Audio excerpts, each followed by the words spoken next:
রাস্তা হয়েছে। আচ্ছা, এটা রাস্তা। এটা কি রাস্তা হয়েছে? আবার জিজ্ঞেস করলে কন্ট্রাক্টর বলছে এটা ঠান্ডা পিস। আচ্ছা, আমরা কি হ্যালো ইন্ডিয়া, আজকে আমি এসেছি নাকাশিপাড়া থানা অন্তর্গত ধনঞ্জয়পুর পঞ্চায়েতের ম্যাসপুতা গ্রামে। এই বিষয়ে আপনাদের সমস্যা কোন জায়গায়? সমস্যা হচ্ছে রাস্তার এমন করছে, জিনিস নেই, আটা নেই, ওরা বলছে যেটা গরম পিস নেই, ঠান্ডা পিসের কাজ।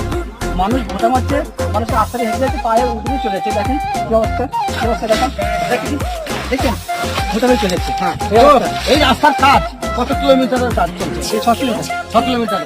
তো এই কাজের যে 6 কিলোমিটার চলছে, এই রাস্তার কাজ কবে থেকে শুরু হয়েছে? 5 বছর চালু হচ্ছে। আজকে প্রথম।